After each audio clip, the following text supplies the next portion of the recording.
तो बेसिक चीजें हम लोगों ने, प्लैनेट है, साइन है, हाउसेस है, इनके बारे में ऑलरेडी हम पढ़ चुके हैं। और आज हम मैरिज के बारे में बात करेंगे कि क्योंकि because marriage is a very important aspect of life. और जब भी मैरिज की बात होती है तो हम एस्ट्रोलॉजर के पास जाते भी हैं, कंसल्ट भी करते हैं। और मैरिज के जो बहुत सारे एस्पेक्ट हैं, पहली चीज तो ये है कि एस्ट्रोलॉजी क्या कहता है मैरिज के बारे में, what is marriage as per astrology. और मैरिज के लिए हम कौन कौन से हाउसेस को देखना जरूरी है, कौन कौन से प्लैनेट हैं जो मैरिज के लिए बहुत इंपॉर्टेंट हो जाते हैं। सर और नमस्ते। हाँ नमस्ते। और जो मैरिज में प्रॉब्लम होती हैं बहुत सारी आजकल जो हो रही हैं, उनका क्या कारण है, वो किस तरह से जो है वो हम लोग उनको सॉल्व कर सकते हैं। और दूसरा ये है कि जो मैरिज होती हैं इंडिया के अंदर जो है, I have seen that 95% of the marriages जो है दे आर बेस्ड ऑन गुण मिलान। कि हम जाते हैं एस्ट्रोलॉजर के पास और वो अपना पंचांग देखकर हमको ये बता देता है कि 36 में से इतने पॉइंट मिल रहे हैं, इतने गुण मिल रहे हैं। और हम बहुत खुश हो जाते हैं कि 20, 25, 30, 36 टोटल 36 गुण होते हैं, कि 36 में से 18, 19, 20 मिलते हैं तो हम बहुत खुश हो जाते हैं और शादी हम तय कर लेते हैं। And most of the marriages, rather I would say कि 95% of the marriages are done on that basis.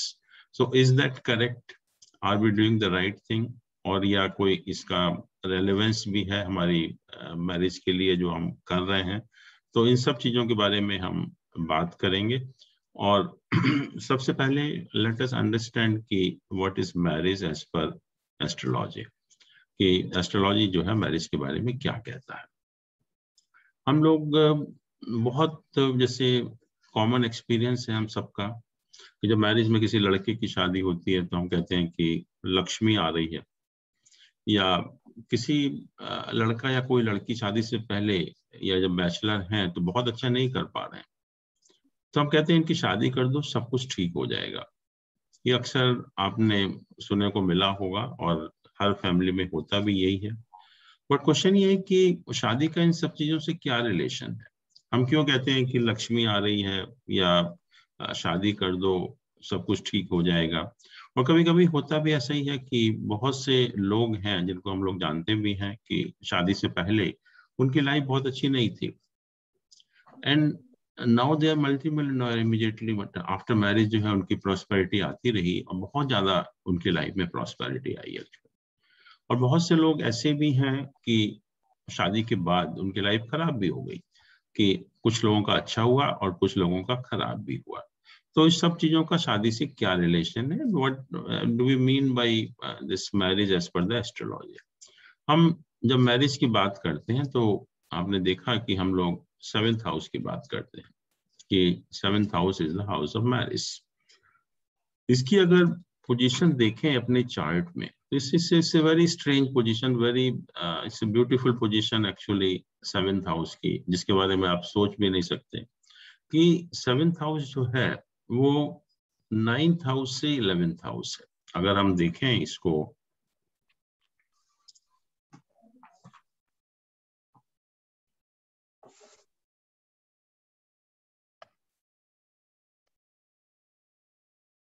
इसको हम हाउस ऑफ मैरिज कहते हैं, this is the 7th house. और ये 11th हाउस है, ये 9th हाउस है। तो अगर हम 11th हाउस से काउंट करें इसको, तो कौन सी पोजीशन हुई? 7, 8, 9th पोजीशन। अगर हम 11th हाउस से देखें 7th हाउस को, तो this is 9th from the 11th house. और अगर 9th हाउस से देखें तो 9th हाउस से, तो 9th हाउस से जो पोजीशन बनती है 7, 8, 9, 10, 11 position. So the 7th house, which is known as the house of marriage, is 9th from the 11th house and 11th from the 9th house. 9th house क्या है हमारे horoscope में, हमने जो पढ़ा है अभी तक? भाग्य का स्थान। Very good, very good. ये भाग्य का स्थान है, हाउस ऑफ फॉर्च्यून। और 11th हाउस क्या है? इनकम। इनकम का है gains. This is basically the house of gains. Income नहीं है, gain means gain of all type, may be financial gains also, that's why we call it house of income also. But this is basically the house of gains.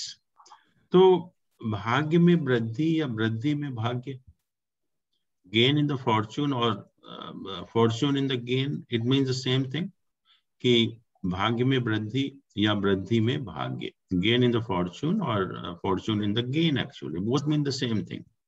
So this is the only house which tells you that a spouse is the only person in your life which can entirely change your fortune depending on the position of 7th house.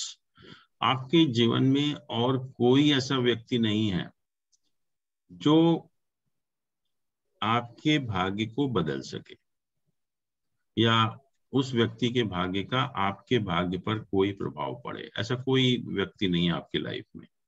लेकिन एक spouse ही एक ऐसा व्यक्ति है जो आपके भाग्य में चेंज ला सकता है और लाता भी है.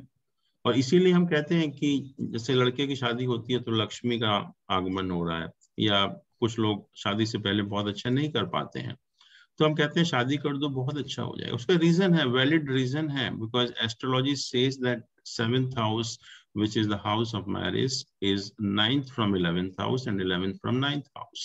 So spouse is the only person in your life who can change your fortune or you can have a bearing on your fortune.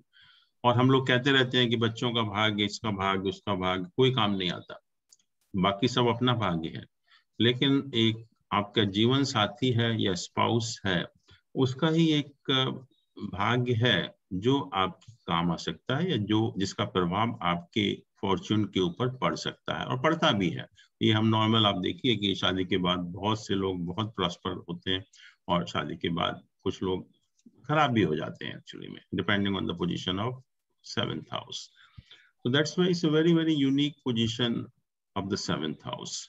So we have to consider a spouse from that angle कि वो ही एक ऐसा व्यक्ति है जो आपके भाग्य में परिवर्तन ला सकता है. So you can just imagine how important is the spouse for you. How important is the spouse for you. एक चीज तो ये हो गई. Secondly, marriage क्या है? Marriage क्या है? Marriage is the relation between the two persons. आप हैं और आपका जीवन साथी है. You and your spouse, उन दोनों के बीच में जो रिलेशन है उसको हम मैरिज कहते हैं.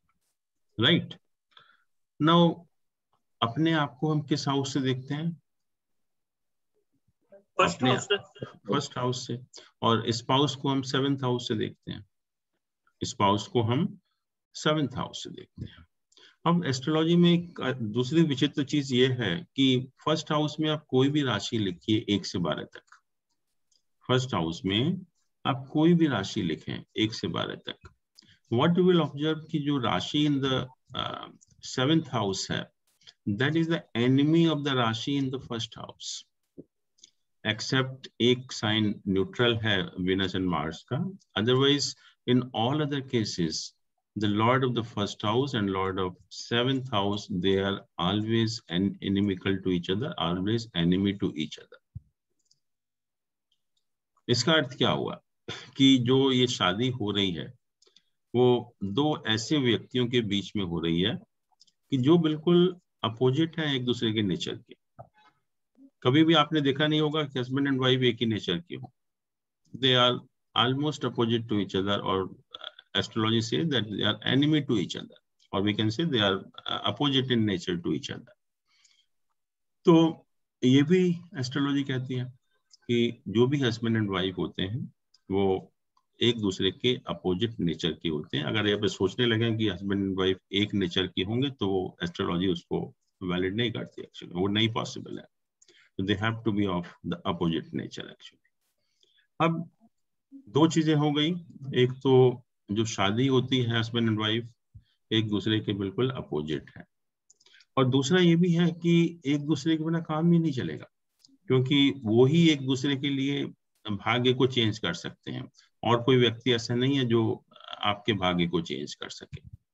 तो यू कैन जस्ट इमेजिन कि how delicate is the relationship as per the astrology. It's a very delicate relationship between the two persons who are of the opposite nature, and we talk of staying together for the entire life and not only life. Hindu philosophy से 7 जन्मों का रिश्ता है ये, तो कैसे वो possible है ये दो दुश्मनों के बीच में 7 जन्मों का रिश्ता जो है. तो दोनों ही बातें हैं, बट व्हाट एस्ट्रोलॉजी सेज कि being these two opposite things, this is a very, very delicate relationship. So it has to be dealt with the same delicacy. It means unless you have a trust on each other, unless you have a faith on each other, unless you are affectionate to each other, unless you respect each other, there cannot be prosperity in the life. There cannot be prosperity in the life. तो इसलिए जहां भी husband and wife ये चीजें नहीं समझते, compromise नहीं करते हैं या एडजस्ट नहीं करते हैं या एक दूसरे की रिस्पेक्ट नहीं करते हैं, तो वहां आप देखेंगे कि उस फैमिली में प्रॉस्पेरिटी नहीं आती actually. So it's important from all these angles कि एक बिल्कुल अपोजिट नेचर की एस्ट्रोलॉजी कहती है, बट कहती है कि वक्त के लिए बहुत इंपॉर्टेंट है वो, क्योंकि वही आपके भाग्य को पूरी तरह से चेंज कर सकता है, स्पाउस जो है. और कोई व्यक्ति जो है आपकी लाइफ में ऐसा नहीं है जो आपके भाग्य में चेंज कर सके. एक स्पाउस ही है जो आपके भाग्य को पूरी तरह से चेंज कर सकता है. तो this is what is the meaning of astrology, meaning of marriage in the astrology. अब क्वेश्चन ये आता है कि जब भी हम मैरिज की बात करते हैं, और आप देखेंगे किसी भी आप एस्ट्रोलॉजर के पास जाइए, he will go straight away go to the 7th house. He will not see any other thing. He straight away goes to the 7th house. और 7th house के बेसिस पर आपको बता देगा सब कुछ मैरिज के बारे में. Everything he will tell you about marriage just by having a glance at the 7th house or after assessing the position of the 7th house. लेकिन क्या वो सही है? Is it correct? क्योंकि मैरिज मैंने कहा कि दो लोगों के बीच में है, आप और आपका स्पाउस. तो सबसे इंपॉर्टेंट आदमी कौन हुआ मैरिज के लिए? सबसे इंपॉर्टेंट आदमी मैरिज के लिए कौन हुआ? Your spouse. हम दो ही. अब खुद सबसे इंपॉर्टेंट तो है आप स्वयं कैसे हैं. इक्वल पार्टनर हैं दोनों, आप हैं, आपका स्पाउस है. तो स्पाउस तो बाद में छोड़ दीजिए, पहले आप खुद कैसे हो. अगर आप खुद बहुत अच्छे हैं तो स्पाउस कैसा भी हो उससे क्या फर्क पड़ेगा, शादी चलती रहेगी, कोई प्रॉब्लम नहीं आएगी. और अगर आप ठीक नहीं है और फिर शादी कैसे चलेगी? स्पाउस कितना भी अच्छा क्यों ना हो, शादी नहीं चल सकती एक्चुअली. तो सबसे जो इम्पोर्टेंट पर्सन होता है मैरिज में वो आप खुद है पहले, क्योंकि कहते हैं ना कि हम अपने आप को तो चेंज कर सकते हैं, दूसरे को चेंज नहीं कर सकते. वो सोचना भी नहीं चाहिए कि हम किसी दूसरे व्यक्ति को चेंज कर सकते हैं. अपने आप में चेंज लाने की तो कोशिश कर सकते हैं. तो नेचुरली जो पूरा मैरिज का दारोमदार है, इट डिपेंड्स ऑन यू और ऑन द फर्स्ट हाउस. तो सबसे पहले तो मैं फर्स्ट हाउस को देखना चाहिए. जब भी हम किसी भी एस्ट्रोलॉजर के पास जाते हैं कि मैरिज के बारे में पूछने के लिए, तो सबसे पहले उसको फर्स्ट हाउस को देखना चाहिए. अगर फर्स्ट हाउस ही मान लीजिए बहुत खराब है तो मैरिज कैसे चलेगी? दूसरा कैसा भी अच्छा हो, और अगर फर्स्ट हाउस अच्छा है तो दूसरा कितना भी खराब हो उससे क्या फर्क पड़ेगा. तो मोस्ट इंपॉर्टेंट हाउस जो मैरिज के लिए है, before even looking at the 7th house, we have to consider the first house. That is most important house. और वैसे भी फर्स्ट हाउस आपकी हेल्थ है, नेचर है, टेम्परामेंट है, पर्सनालिटी है, विल पावर है, आपके एप्टीट्यूड है, एवोकेशन है, मेंटल स्ट्रेंथ है, जो भी आपका जो बॉडी से कनेक्टेड जो भी चीजें हैं वो हम फर्स्ट हाउस से देखते हैं. और नेचुरली सब चीजों का प्रभाव पड़ता है मैरिज के ऊपर कि आपकी हेल्थ कैसी है, आपका नेचर कैसा है, आपका बोलने का ढंग कैसा है. All those things they will matter in the matter of marriage. तो सबसे जो इम्पोर्टेंट हाउस है शादी के लिए वो हम कहते हैं कि फर्स्ट हाउस है, ना कि 7th हाउस है. सबसे पहले जब भी हम मैरिज के बारे में एनालाइज करेंगे तो सबसे पहले आपको देखना पड़ेगा कि जो व्यक्ति खुद हॉरोस्कोप लेकर आया वो खुद कैसा है. जब तो आप प्रेडिक्ट करेंगे. मान लीजिए कि 7th हाउस किसका खराब है, लेकिन खुद आप देख रहे हैं कि उस व्यक्ति का नेचर तो बहुत अच्छा है, तो फिर मैरिज में क्यों प्रॉब्लम आएगी? और अगर खुद ही ठीक नहीं है तो 7th हाउस कैसा भी हो उससे क्या फर्क पड़ेगा? तो सबसे इम्पोर्टेंट जो है वो फर्स्ट हाउस हो जाता है मैरिज के मामले में। और भी बहुत सारे हाउस हैं, क्योंकि जो मैरिज है उसके बहुत सारे एस्पेक्ट होते हैं जिनकी वजह से मैरिज में प्रॉब्लम होती है।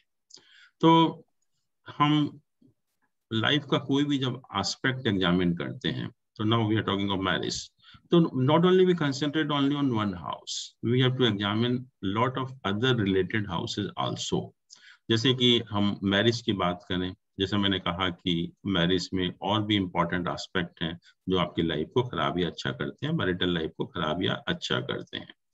तो वो सारे हाउसेस भी हमें देखने पड़ेंगे कि उन हाउसेस का हमारी मैरिटल लाइफ पर क्या इफेक्ट होने वाला है। तो एक मैंने कहा कि फर्स्ट हाउस, कि that becomes the most important house as far as marriage is concerned. उसके बाद कौन सा हाउस होना चाहिए जो कि हमारी मैरिटल लाइफ के लिए इम्पोर्टेंट है? Sir fourth house. Fourth house से पहले और कौन सा? फोर्थ हाउस, गुरु का हाउस।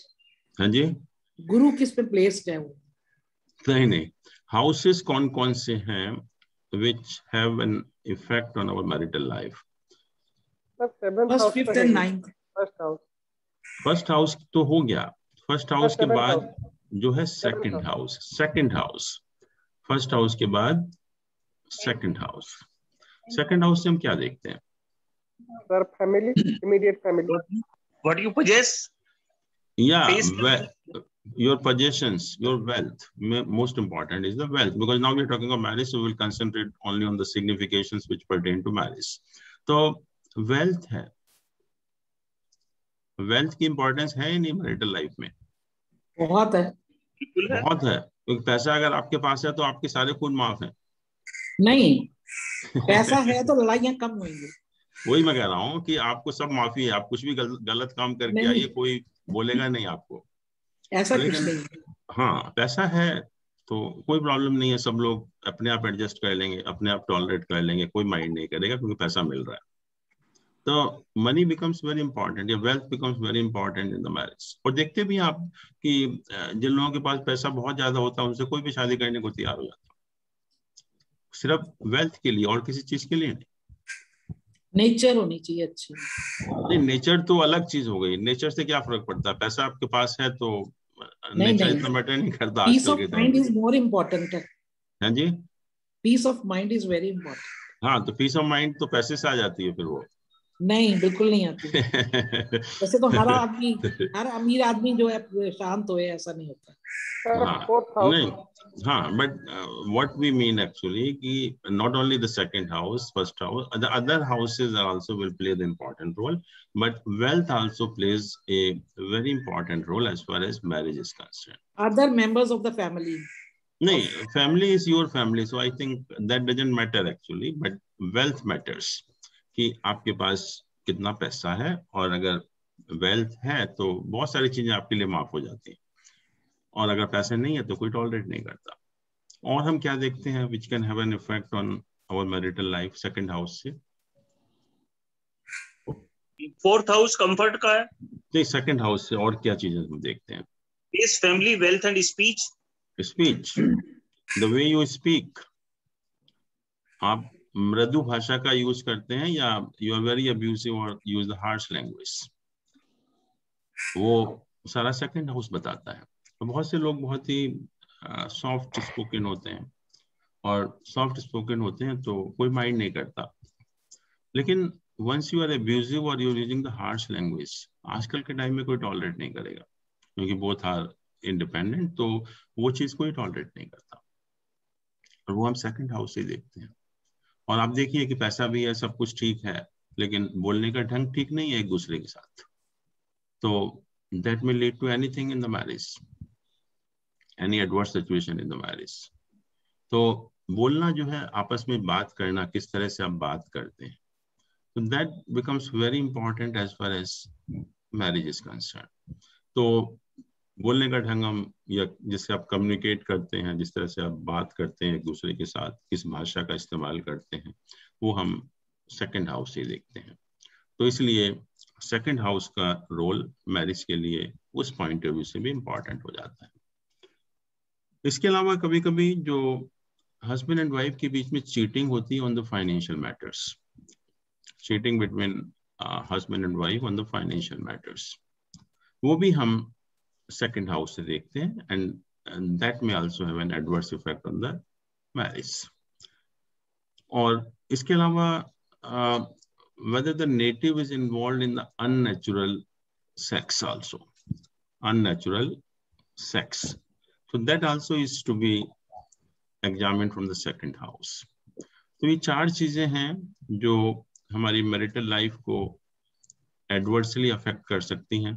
एक वेल्थ हुआ, एक आपकी स्पीच हो गई, तीसरा cheating between husband and wife on financial matters, and fourth is whether the native is involved in the unnatural sex or not. तो ये चारों चीजों का हम बाकी सिग्निफिकेशंस हम discuss character of the native and spouse. नहीं, कैरेक्टर हम इससे नहीं देखते हैं, we will come to that actually. We don't examine the character from the second house actually. Then next is the fourth house. Next is the fourth house. Fourth house से क्या चीज हम देखते हैं जो हमारी मैरिज को इफेक्ट कर सकती हैं? कंफर्ट, नहीं comfort, sir mother in law. नहीं, पहली चीज तो we don't see mother in law from the fourth house. Comfort, home, vehicle. जिनके पास व्हीकल नहीं है उनकी मैरिड लाइफ ठीक नहीं है क्या? या जिनके पास बड़ा घर नहीं है उनकी मैरिड लाइफ ठीक नहीं है? ज्यादा अच्छी होती है।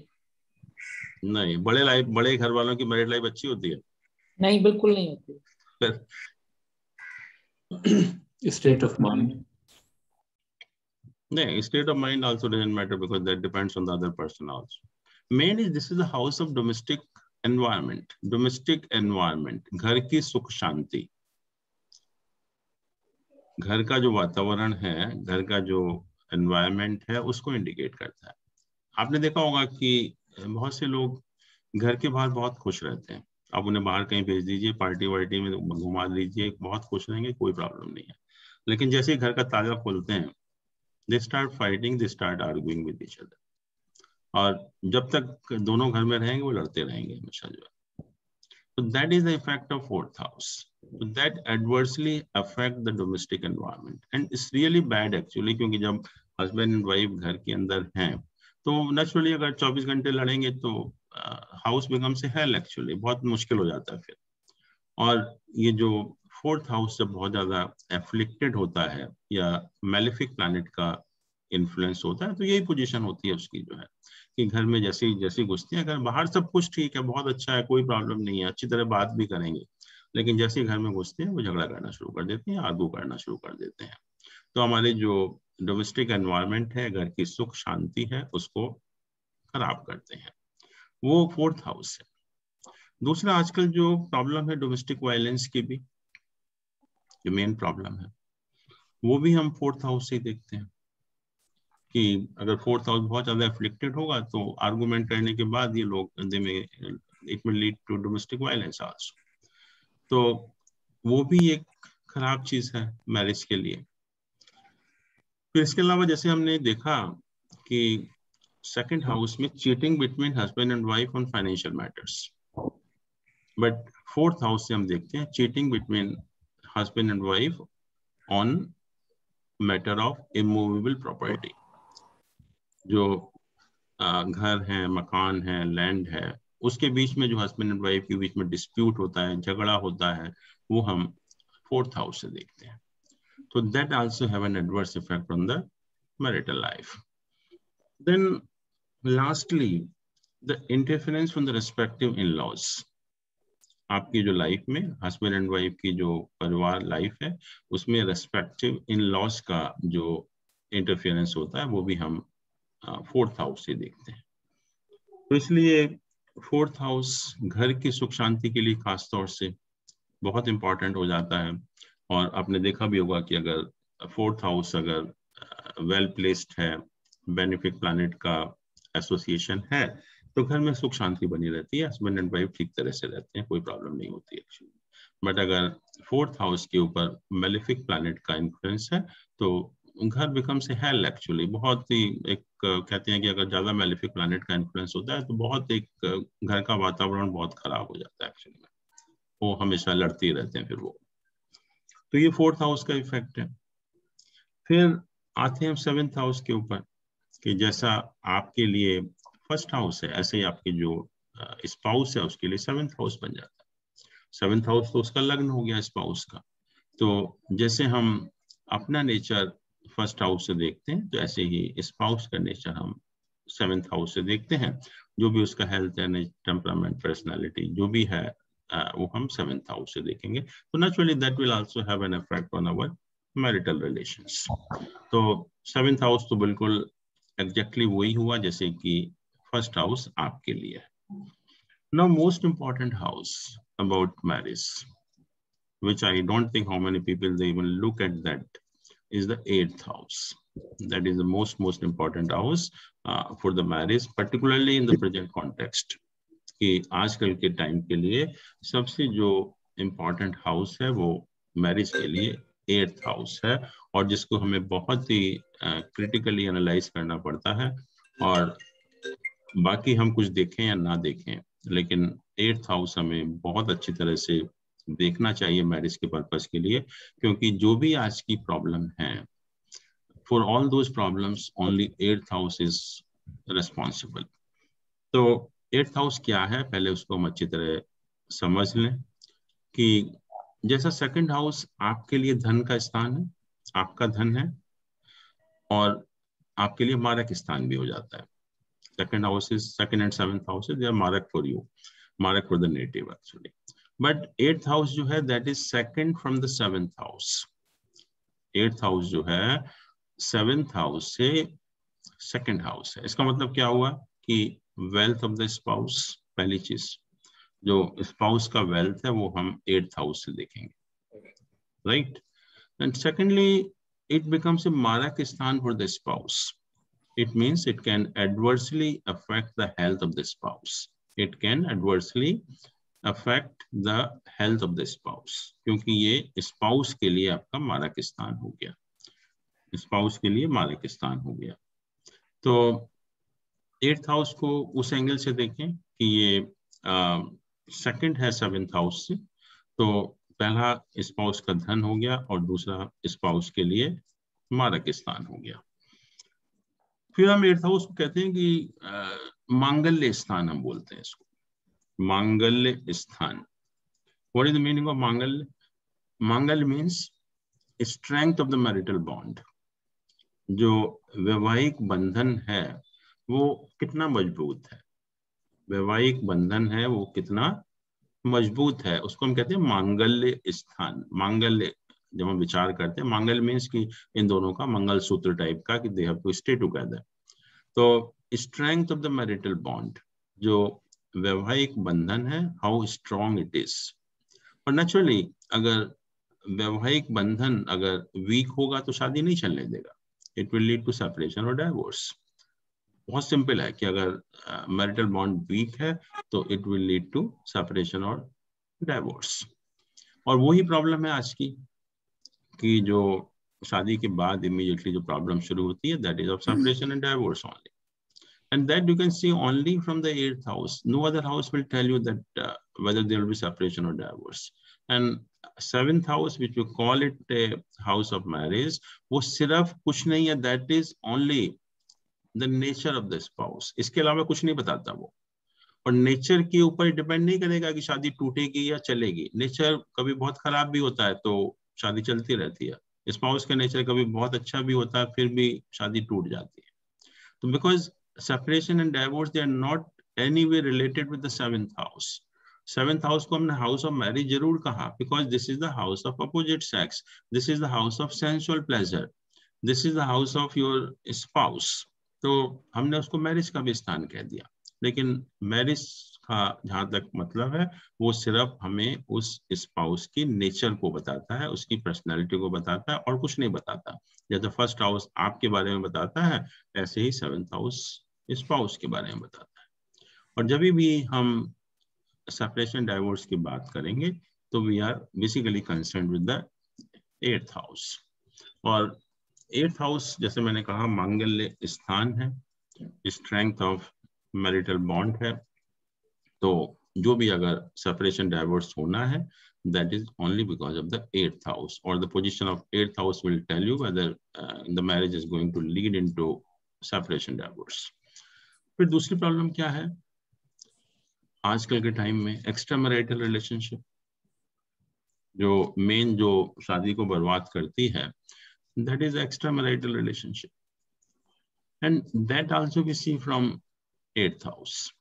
Only the planet in the 8th house will tell you कि whether the native will get involved in extramarital relationship or not. तो ये जो दो मेन प्रॉब्लम है आज के टाइम की, सेपरेशन डाइवोर्स है, एक्स्ट्रामैरिटल रिलेशनशिप है, ये दोनों की दोनों चीजें जो है हम 8th हाउस से ही एग्जामिन करते हैं, 8th हाउस से ही एग्जामिन करते हैं। और 8th हाउस पे जब मेलिफिक प्लैनेट का इन्फ्लुएंस होता है तो ये सब चीजें होती हैं। एक हमारा जो मैरिटल बॉन्ड है वीक हो जाता है, मतलब सेपरेशन डाइवोर्स की पॉसिबिलिटी बढ़ जाती है। और दूसरा जो है, जो नेटिव है, स्पाउस नहीं, native is involved in the extramarital relationship which is again cause of damage to the marriage. दो चीजें तो ये इंपॉर्टेंट हो गई। Thirdly why 8th house is important? Because 8th house is the house of unearned money, ऐसा पैसा जिसके लिए कि आपको कोई एफर्ट नहीं करना पड़ा, ऐसा पैसा जो मिलता है व्यक्ति को जिसके लिए उसको कोई एफर्ट नहीं करना पड़ता। तो ऐसा पैसा कैसे मिलता है? ऊपरी कमाई, Bribery, inheritance, bribery, inheritance. Yeah, first is the inheritance. Second is the insurance. Insurance से पैसा मिल गया आपको। थर्ड, जैसे मिस्टर गंजू ने कहा, ऊपर की कमाई मतलब ब्राइबरी। तो ब्राइबरी इज द रीजन। तो जिसके लिए आपको कोई एफर्ट नहीं करना पड़ा, वो जो पैसा मिलता है उसको हम 8th हाउस से देखते हैं। And many time it happens you get lot of money out like this. जिनका 8th हाउस बहुत अच्छा होता है उनको इस तरह से बहुत पैसा मिलता है। और नेचुरली, हाँ जी सर, कुछ लोगों को इन लॉज के घर से मिलता है। नहीं, इन लॉज के घर से नहीं, उसके लिए तो आपको एफर्ट करना पड़ा, आपको शादी करनी पड़ी फिर मिला। और जैसे मान लो लॉटरी का पैसा है, लॉटरी का पैसा आप कहाँ से देखेंगे? सर फिफ्थ हाउस से देखेंगे सर, फिफ्थ से। वो हम 5th हाउस से देखेंगे। क्यों?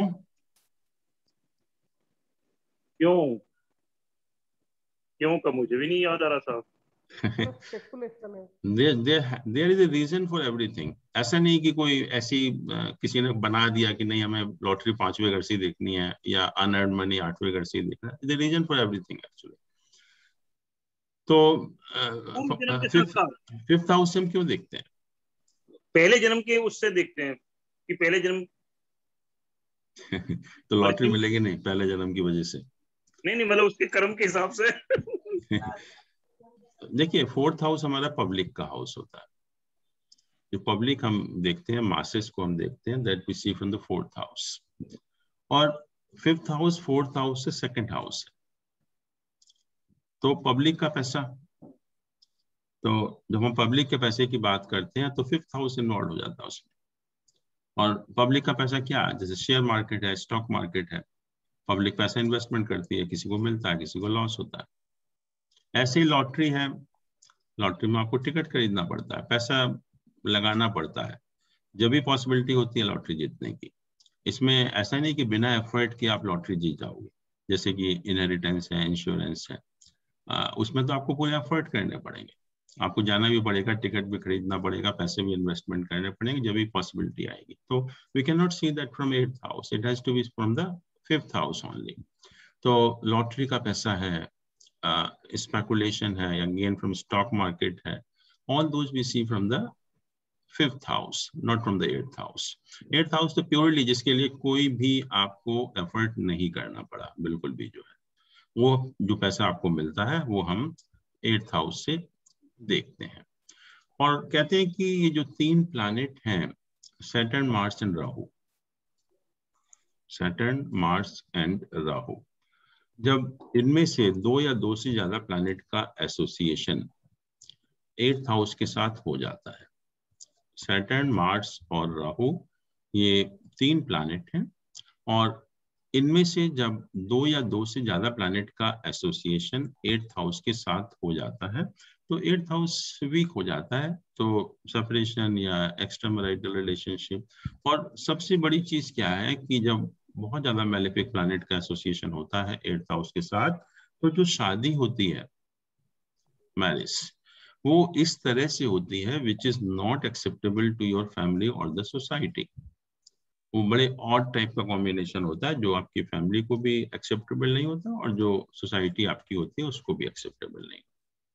और क्योंकि 8th हाउस वीक है तो इसलिए शादी चलती भी नहीं, परमानेंट या मतलब लंबे टाइम तक नहीं चलती फिर शादी पे जो है। तो ये भी एक रीजन है कि अगर 8th हाउस में बहुत ज्यादा मैलेफिक प्लैनेट का इन्फ्लुएंस होता है तो जो मैरिज होती है वो इस तरह से होती है कि आपकी फैमिली या सोसाइटी को एक्सेप्टेबल नहीं होती और वो मैरिज बहुत देर चलती भी नहीं है। तो वो भी हम 8th हाउस ही देखते हैं। 8th हाउस लॉन्गेविटी का हाउस तो है ही है, लॉन्गेविटी का, but mode of death also we see from 8th house. किस तरह से किसी व्यक्ति की मृत्यु होगी, mode of death, that also we can examine from 8th house। 2 तरह के योग होते हैं, एक तो होता है शुभ मरण योग और एक होता है अशुभ मरण योग। एक होता है पीसफुल एंड नेचुरल डेथ, एक होता है कि अननेचुरल और वायलेंट टाइप ऑफ डेथ। तो ये 2 योग होते हैं मरने के लिए, एक शुभ मरण योग और एक अशुभ मरण योग। पीसफुल डेथ, आप रात को सोते हैं पता नहीं चलता डेथ हो जाती है, या 2-4 दिन की बीमारी हुई और कोई ज्यादा तकलीफ नहीं हुई तो वो नेचुरल डेथ हो गई। एक अननेचुरल डेथ हुई कि आपको बहुत लंबे टाइम तक कष्ट उठाना पड़ा, बहुत लंबे टाइम तक बिस्तर पर लेटना पड़ा, बहुत टाइम तक कष्ट हुए आपको, या कोई एक्सीडेंट हुआ, किसी ने कोई गोली मार दी, किसी को कोई एक्सीडेंट हो गया, कार एक्सीडेंट हो गया, प्लेन एक्सीडेंट हो गया, या कोई सुसाइड कर लेता है, कोई कहीं कूद जाता है, तो इस टाइप की अननेचुरल डेथ होती है। या कोई एक्सप्लोजन हुआ उसमें डेथ हो गई एक्चुअली में जो है, तो that is also indicated by 8th house कि अगर 8th हाउस में मैलिफिक प्लैनेट का इन्फ्लुएंस ज्यादा है तो इसका अर्थ ये हुआ कि जो व्यक्ति की डेथ होगी वो पीसफुल नहीं होगी, और अगर बेनिफिक प्लैनेट का इन्फ्लुएंस है 8th हाउस में तो इसका अर्थ ये है कि जो डेथ होगी उसकी पीसफुल डेथ उस व्यक्ति की होगी। तो मोड ऑफ डेथ भी हम, आप इनका हॉरोस्कोप देखिए, इंदिरा गांधी है, राजीव गांधी है, संजय गांधी है, तो you will surprise to know कि all malefic planets they are associated with the 8th house, they are all associated with the 8th house. तो वो यही इंडिकेट करता है कि जो पहली चीज जो इनकी मैरिज हुई तीनों की वो फैमिली या सोसाइटी को एक्सेप्टेबल नहीं थी, दूसरा वो मैरिज चली नहीं बहुत दिन, तीसरा इनका मोड ऑफ डेथ भी आप देख लीजिए जो सारा वायलेंट टाइप का या अननेचुरल डेथ है एक्चुअली में, तो क्योंकि सारा मैलेफिक प्लैनेट का इन्फ्लुएंस है 8th हाउस के ऊपर जो है। और lastly what is more important, why you are sitting here is also because of the 8th house. जो आप सब लोग यहाँ बैठे हुए हैं that is also because of the 8th house. 8th house has brought you here. क्योंकि 8th house is the house of occult subject also, knowledge in the occult subject। जो भी ज्योतिष है या और कोई भी इस टाइप का जो occult subject होता है वो उसकी नॉलेज भी हम 8th हाउस से ही देखते हैं। तो जब भी हमें ज्योतिष के बारे में या कोई भी occult सब्जेक्ट के बारे में नॉलेज देखनी है तो we have to see the 8th house, whether 8th house indicate whether you will gain the knowledge of this subject or not। तो नॉलेज के प्लैनेट कौन से हैं, नॉलेज जो आपको देते हैं वो कौन से प्लैनेट है? Jupiter, mercury and Jupiter. Very good. Mercury is basically learning में हेल्प करता है, And when you go into the depth of the knowledge, then the role of Jupiter comes actually. As far as learning is concerned, Mercury, and once you go into the depth actually, that is Jupiter. और हम कहें कि Mercury is like a student and Jupiter is like a teacher actually. Jupiter is like a teacher. तो इसका मतलब ये है कि हमें इस सब्जेक्ट में नॉलेज लेनी है. तो नॉलेज लेनी है तो कोई ना कोई नॉलेज का प्लैनेट तो एसोसिएट होना ही चाहिए इस हाउस के साथ. इस हाउस के साथ either Mercury or Jupiter should be associated. Then only you can have a knowledge in this subject. तो सिंपल सी बात है कि जब भी 8th हाउस के साथ मरकरी या जुपिटर का एसोसिएशन होगा, then there is a possibility of having a knowledge in this subject. Otherwise you cannot be a good astrologer. तो जिनका भी आप देखेंगे तो आप देखेंगे हमेशा जो है 8th हाउस के साथ ही किसी ना किसी या तो मरकरी का एसोसिएशन होता है या जुपिटर का एसोसिएशन होता है, तभी हम एक अच्छे एस्ट्रोलॉजर बन भी सकते हैं. तो ये सारा 8th हाउस. और इसीलिए आजकल के टाइम में, जैसा मैंने कहा कि आजकल जो प्रॉब्लम है मैरिज की, वो सिर्फ जो है 8th हाउस की वजह से होती है. तो इसलिए हमें 8th हाउस को बहुत ही अच्छी तरह से एनालाइज करना पड़ेगा जब भी हम मैरिज की बात करेंगे या मैरिज को एनालाइज करेंगे या मैचिंग ऑफ हॉरोस्कोप करेंगे. तो 8th हाउस को हमें बहुत अच्छी तरह से देखना पड़ेगा. बट फैक्ट इज कि I don't think how many people they even look at the 8th house for the marriage. But सारा जो मैरिज की जो प्रॉब्लम का दारोमदार है, that is on the 8th house only. उसके बाद हम 12th हाउस के ऊपर आते हैं. 12th हाउस, 12th हाउस क्या है, how it is connected with the marriage? हाँ जी बोलो. 12th हाउस के ऐसे कौन से सिग्निफिकेशंस हैं जो हमारी मैरिटल लाइफ को इफेक्ट कर सकते हैं? Sleeping comfort, हाँ जी, comfort, bad comfort. हाँ, दैट इज स्लीपिंग कंफर्ट्स. हम 12th हाउस से स्लीपिंग कंफर्ट्स देखते हैं, शैया सुख जिसको हम बोलते हैं. और जैसे मैंने कहा कि 4th हाउस से हमने देखा डोमेस्टिक एनवायरनमेंट, घर की सुख शांति. तो जैसे ही घर का दरवाजा खुला, लड़ाई करना शुरू कर दिया. और 4th हाउस ठीक है मान लीजिए, but 12th house is afflicted. तो घर में सुख शांति सब दिन भर सब कुछ ठीक है, बट जैसे ही रात में जाएंगे बिस्तर पर, वहां लड़ना शुरू कर देंगे. That is 12th house actually. तो 12th हाउस से हम स्लीपिंग कंफर्ट्स देखते हैं, शैया सुख देखते हैं, बैड कंफर्ट्स देखते हैं एक्चुअली में. तो जो वैसे भी जिन लोगों को नींद की प्रॉब्लम होती है, नींद अच्छी तरह से नहीं आती, तो वो भी 12th हाउस ही है, क्योंकि स्लीपिंग कंफर्ट्स है हमारे. तो नॉर्मली आप देखेंगे कि जो जिन व्यक्तियों को नींद बहुत अच्छी आती है, वो 12th हाउस उनका अच्छा होता है, बेनिफिक प्लैनेट होते हैं उसमें जो है. और अगर 12th हाउस अफ्लिक्टेड होता है तो ऐसे लोगों को नींद भी अच्छी तरह से नहीं आती, नींद भी बहुत डिस्टर्ब रहती है. लेकिन जब हम मैरिज की बात कर रहे हैं तो 12th हाउस से, जैसे एकता जी ने कहा कि जो हमारे स्लीपिंग कंफर्ट्स हैं, जो हम घर में भी ठीक रहते हैं लेकिन जैसे बेडरूम में जाते हैं रात को, वहां जाकर झगड़ा करना शुरू कर देते हैं, वो हमारा 12th हाउस इंडिकेट करता है. और 8th हाउस को हमने कहा अभी कि एक्स्ट्रा मैरिटल रिलेशनशिप है, हम किसी दूसरे व्यक्ति के साथ इन्वॉल्व हो जाते हैं रिलेशनशिप में. लेकिन 12th house is extra marital casual sex. हम रिलेशनशिप तो नहीं करते, but we get involve with somebody as a casual sex actually. वो हम 12th हाउस से देखते हैं कि 8th हाउस से extra marital relationship, but 12th house से एक्स्ट्रा मैरिटल कैजुअल सेक्स हम देखते हैं एक्चुअली.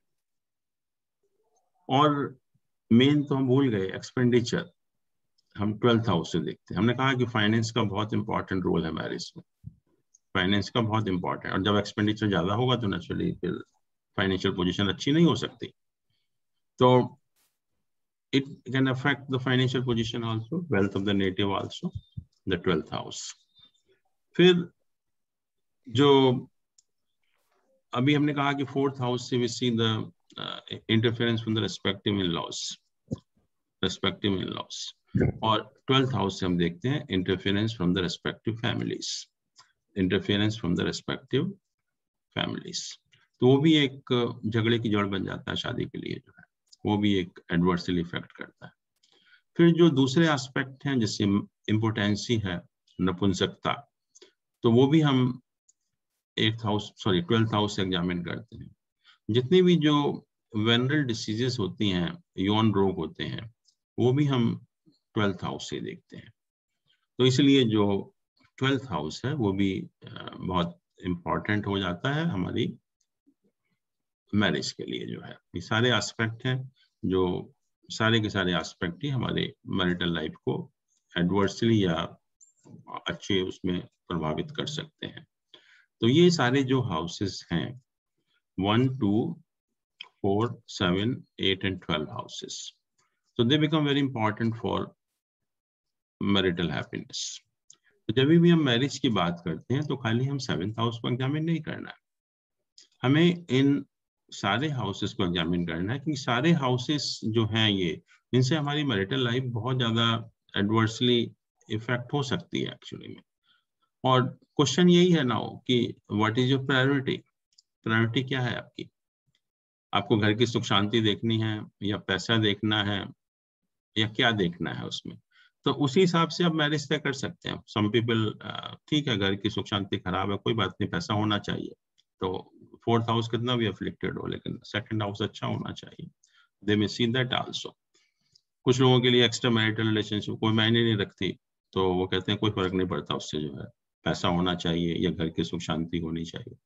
तो ये सब आपकी प्रायोरिटी के ऊपर डिपेंड करता है कि मैरिज में आपकी क्या प्रायोरिटी है, आपको क्या चाहिए। सब चीजें नहीं मिलेंगी आपको, क्योंकि कहीं ना कहीं कोई ना कोई हाउस तो खराब होगा ही एक्चुअली में। तो इन सब हाउस को एग्जामिन करने के बाद then only we can have an assessment about the marital life of a person. तो ये तो हाउसेस हो गए। And now because we said that there is a karak also, significator also for each aspect of life. तो ऐसे ही marriage के भी कारक हैं, मैरिज के भी सिग्निफिकेटर हैं, और कहते हैं कि जो सिग्निफिकेटर है मैरिज के, जुपिटर या गुरु है, वो है हमारा फीमेल के लिए, फीमेल के लिए गुरु जो है वो फीमेल के लिए मैरिज का कारक होता है, फीमेल के लिए मैरिज का कारक होता है। और जो शुक्र है वो मेल के लिए मैरिज का कारक है, जुपिटर फीमेल के लिए और वीनस जो है वो मेल के लिए मैरिज का कारक है। और क्योंकि मैरिज में सेक्स भी इन्वॉल्व है, तो सेक्स का जो कारक है वो वीनस मेल के केस में है, वीनस मेल के और मेल के केस में है, और जो मार्स है वो फीमेल के केस में है। तो सेक्स के कारक Mars for the female and Venus for the male actually.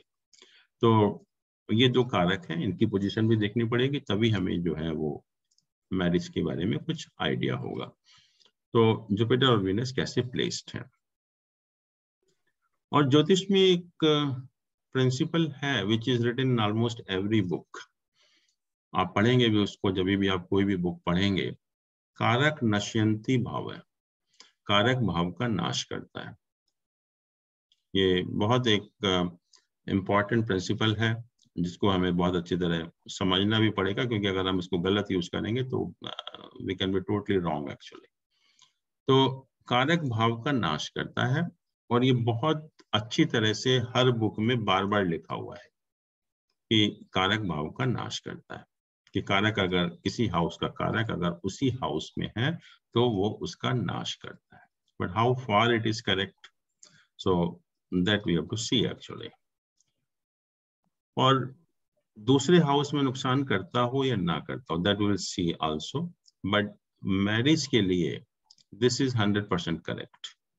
Marriage के लिए दिस इज 100% करेक्ट कि कारक भाव का नाश करता है।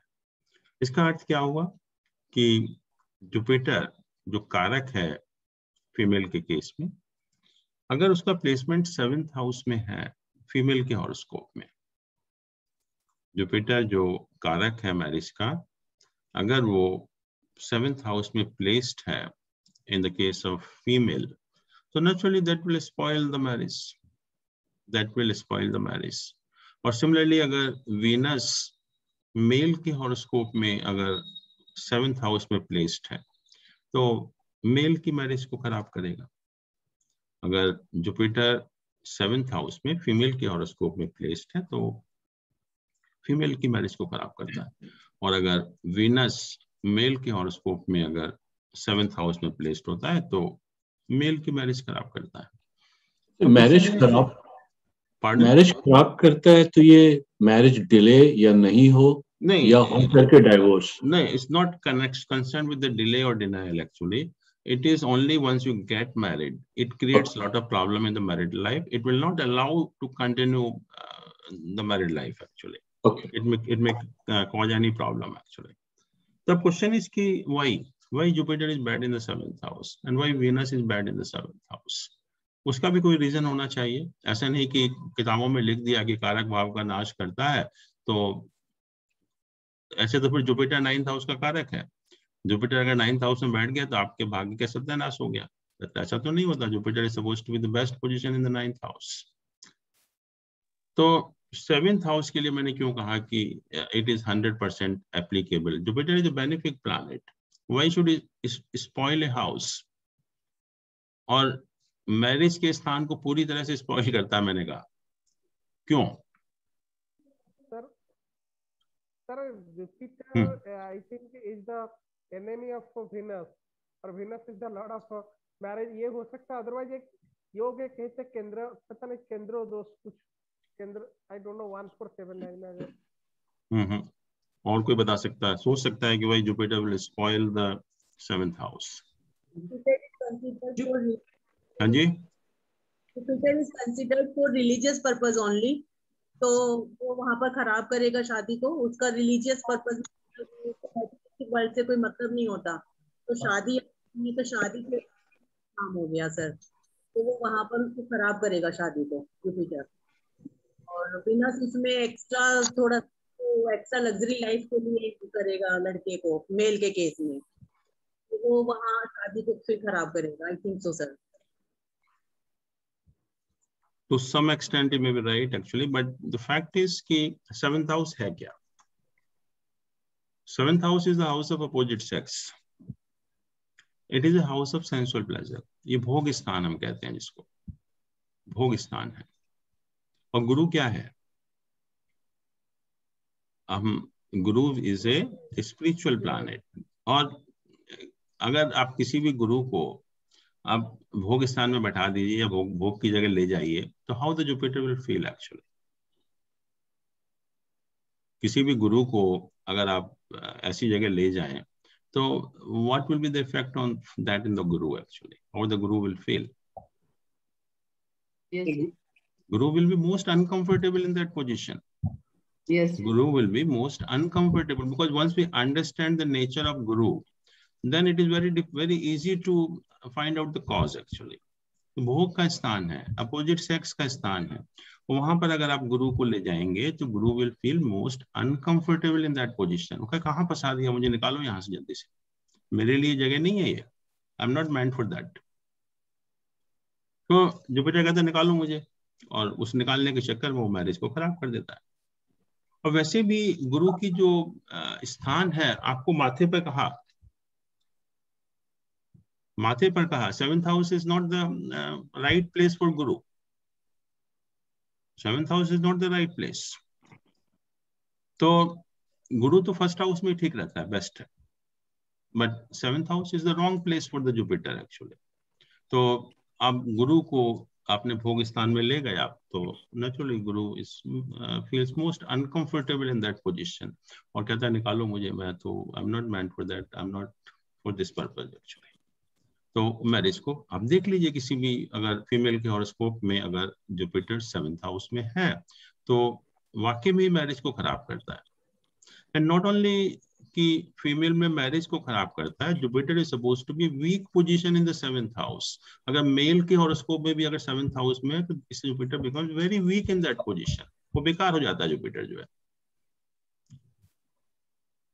तो जुपिटर की पोजीशन वैसे भी अगर मैरिज को हम छोड़ भी दें तो सेवेंथ हाउस में वैसे भी स्ट्रांग पोजीशन नहीं मानी गई। अगर किसी का भी मेल में भी अगर जुपिटर सेवेंथ हाउस में है या फीमेल में भी जुपिटर सेवेंथ हाउस में है, तो मैरिज को अगर हम छोड़ भी दें तो Jupiter such an important planet, is a planet of prosperity, और उसकी पोजीशन इतनी खराब हो जाती है। और वीनस क्या करेगा? ये तो जुपिटर हो गया, वो तो भागता है वहां से, but what the Venus will do? उसका कारक है सर, सेवेंथ हाउस जो है उसका कारक है। वीनस कारक है मेल के हॉरोस्कोप में, और अगर मेल के केस में वीनस अगर सेवेंथ हाउस में प्लेस्ड होता है तो शादी को किस तरह से खराब करेगा?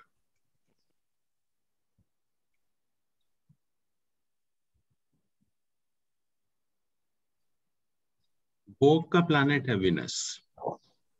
Venus is a planet of sensual pleasure. Venus तो है ही उसी काम के लिए। तो एक्स्ट्रा मैरिटल रिलेशन, हाँ, आप भोग स्थान में आपने बैठा दिया उसको, तो मजा आ गया वीनस का। तो this is what he wants also. अगर भोग वाला जो प्लैनेट है जिसको भोग में ही इंटरेस्ट हो, और उसको आप इन कंट्रास्ट टू जुपिटर अगर आप भोग स्थान में बैठाएंगे तो उसकी तो मौज आ गई। मौज मीन्स, हाँ मौज मीन्स, हाँ मौज means the excess of sensual pleasure. Excess of sensual pleasure हो गया, उसको भोगों की अधिकता, भोगों की अधिकता में जो है वो इन्वॉल्व हो जाएगा व्यक्ति। और भोगों की अधिकता मीन्स कि you will not be satisfied with one person, you will get involve in some extramarital relationship actually. तो वो उसका इफेक्ट होता है कि जब वीनस जो है वो सेवेंथ हाउस में प्लेस्ड हो जाता है तो उसका इफेक्ट होता है। तो दोनों के दोनों जो हमने कहा कि कारक जो भाव का नाश करता है वो सेवेंथ हाउस के लिए पूरी तरह से एप्लीकेबल है, सेवेंथ हाउस के लिए पूरी तरह से एप्लीकेबल है। और उसमें ये भी कहा कि जुपिटर जिस हाउस में बैठता है, ये भी सब किताबों में लिखा हुआ है और अच्छी तरह से लिखा हुआ है कि जुपिटर जब जिस हाउस में बैठता है उसका सत्यानाश करता है, इट स्पॉइल्स दैट हाउस। और जिस हाउस को एस्पेक्ट करता है उसको प्रॉस्पर करता है, उसको प्रमोट करता है या उसको प्रोटेक्ट करता है। अब जुपिटर किसी हाउस में बैठकर उसका सत्यानाश क्यों करेगा? जुपिटर तो कारक है इतने सारे हाउसेस का, सेकंड हाउस का भी कारक है, फिफ्थ हाउस का भी कारक है, सेवेंथ हाउस का भी कारक है, नाइन्थ हाउस का भी कारक है, 10th हाउस का भी कारक है, 11th हाउस का भी कारक है। तो जुपिटर बैठकर नाश क्यों करेगा? और ये हर किताब में लिखा हुआ है, और इसको भी लोग बहुत ही गलत इस्तेमाल करते हैं। तो वो इसको बिल्कुल थ्योरेटिकल ले लेते हैं और उसको यूज करना शुरू कर देते हैं। हाँ सर, नॉन मैटेरियल एस्पेक्ट को प्रमोट करेगा, मैटेरियल एस्पेक्ट। जुपिटर जैसे कहा गुरु है, Jupiter is the guru, and when we go to guru we only say कि guruji we need your blessings, we don't need anything from you. हम गुरु से कोई पैसा नहीं मांगते, गाड़ी घोड़ा नहीं मांगते गुरु से। जो है हम तो गुरु से यही कहते हैं कि गुरुजी आप अपनी ब्लेसिंग को बनाए रखिए हमारे ऊपर। और हमें मालूम है कि गुरु के पास देने के लिए कुछ नहीं है। आप पैसा मांगोगे कहाँ से देगा गुरु, गाड़ी मांगोगे कहाँ से देगा गुरु। तो गुरु is basically a spiritual planet. It is not concerned with the material aspect of life. जो हमारे भौतिक सुख साधन है उससे इसका कोई रिलेशन नहीं है, और ये बेसिकली एक आध्यात्मिक ग्रह है, स्पिरिचुअल प्लैनेट है। और आप देखेंगे कि हर हाउस के दोनों तरफ के सिग्निफिकेशंस होते हैं, कुछ मटेरियल होते हैं, कुछ स्पिरिचुअल होते हैं, कुछ मटेरियल होते हैं, कुछ स्पिरिचुअल होते हैं। तो इसका अर्थ ये हुआ कि जुपिटर जिस हाउस में बैठेगा, जिस हाउस में पॉजिटेड होगा, उस हाउस के जो मटेरियल सिग्निफिकेशंस होंगे, उस हाउस के जो मटेरियल सिग्निफिकेशंस होंगे उनसे उसका कोई लेना देना नहीं होगा। Jupiter is not a planet की जो नाश करेगा, जुपिटर का नेचर वो नहीं है नाश करने वाला। तो हम ये कह सकते हैं कि जो उस हाउस के मटेरियल एस्पेक्ट होते हैं उनसे गुरु का कोई लेना देना नहीं होता। हम कहें कि सेकंड हाउस में जुपिटर बैठा हुआ है, उस व्यक्ति के पास बहुत पैसा होगा, नहीं, Jupiter has nothing to do with the पैसा। हम कहें फिफ्थ हाउस में जुपिटर बैठा हुआ है, ऐसे व्यक्ति की संतान बहुत अच्छी होगी, no, nothing to do with संतान, एक्चुअली वो मटेरियल एस्पेक्ट हो गए। बट फिफ्थ हाउस के नॉन मटेरियल एस्पेक्ट भी है। क्या है? इंटेलिजेंस है, क्रिएटिविटी है, हायर एजुकेशन है, तो ये सारे के सारे नॉन मटेरियल एस्पेक्ट है, तो उनको प्रमोट करेगा। लेकिन जो संतान कहूँ या गेन्स थ्रू स्पेकुलेशन कहूँ या गेन्स हम कहें जुपिटर 5th हाउस में, ऐसे व्यक्ति की लॉटरी बहुत निकलेंगे, नहीं, लॉटरी से कोई मतलब नहीं है उसका। बट जो उस हाउस के स्पिरिचुअल सिग्निफिकेशंस होते हैं उनको डेफिनेटली प्रमोट करता है। लेकिन जो मटेरियल एस्पेक्ट हैं उस हाउसेस के, उससे कोई लेना देना नहीं होता। हम कहेंगे Jupiter is neutral to those aspect of life. But ये कहना कि नाश करता है या सत्यानाश करता है, वो गलत है। But somehow I think it's written in all the books actually. और रीजन भी उसका है शायद मेरे हिसाब से, क्योंकि जुपिटर इज द कारक for most of the houses. जैसे मैंने कहा करीब 6 हाउस का कारक है एक्चुअली में। And everyone is concerned with the material aspect only. हमें spiritual के बारे में नहीं, we are more concerned with the material aspect. और क्योंकि material aspect को promote नहीं करता है जुपिटर किसी भी हाउस में, तो शायद इसीलिए कहा होगा कि कारक भाव का नाश करता है, या जुपिटर जिस हाउस में बैठता है उसका नाश करता है एक्चुअली में, क्योंकि जुपिटर जो है वो मोस्ट ऑफ द हाउसेस का कारक भी है। बट जैसा मैंने कहा कि blessing is always good, we always need the blessing of guru। तो इसलिए जुपिटर का एस्पेक्ट जिन जिन हाउसेस पर पड़ता है वो हाउसेस हमारे प्रॉस्पर होते हैं, वो हमारे हाउसेस अच्छे हो जाते हैं। अगर एस्पेक्ट जैसे मान लीजिए कि 7th हाउस में जुपिटर का होना बहुत खराब है, लेकिन 7th हाउस में जुपिटर का एस्पेक्ट होना बहुत अच्छा है। कि अगर 7th हाउस को एस्पेक्ट कर रहा है, मान लीजिए लगन में जुपिटर है और 7th हाउस को एस्पेक्ट कर रहा है, then it's a wonderful position। But placement of Jupiter in the 7th house is not good actually। तो ये तो प्लेसमेंट और उसका aspect. In contrast to this शनि है सैटर्न। सैटर्न क्या करेगा? किसी हाउस में प्लेस्ड होगा तो जुपिटर तो मतलब नहीं रखता, लेकिन सैटर्न क्या करेगा? हाँ जी, हाँ जी, मैरिज क्या होगा तो डिले कराएगा। Not audible actually, some problem. जिस हाउस में है उसको लुक आफ्टर करता है। Correct, it protect the house where it is placed. शनि के बारे में यही खास बात है कि हम लोग समझते हैं कि शनि प्लेस्ड है, हाउस को खराब कर रहा है, बट खराब करने की बजाय उस हाउस को अच्छी तरह से प्रोटेक्ट करता है, उस हाउस को अच्छी तरह से प्रोटेक्ट करता है। मान लीजिए कोई शनि को हमने कहा कि most malefic planet, most malefic planet. कोई भी अगर बदमाश आदमी है कहीं पर, कहीं रह रहा है मान लीजिए वो, तो उसके आसपास कोई जा सकता है? उस जगह को पूरी तरह से प्रोटेक्ट करके रखेगा, कोई किसी की हिम्मत नहीं होती उसके आसपास भी पहुंच जाए। लेकिन अगर पता लग गया कि इसकी निगाहें हमारे ऊपर पड़ गई हैं तो हम डर जाते हैं कि हमारा कुछ ना कुछ ये गलत काम करेगा, नुकसान करेगा एक्चुअली में। तो same is the position with the Saturn कि wherever it is placed, wherever it is posited, it will completely protect that house। जो हमारा एक माइंड सेट है कि शनि एक मैलिफिक प्लैनेट है, शायद खराब करेगा, खराब नहीं करता, बहुत अच्छा करता है जहां भी प्लेस्ड होता है।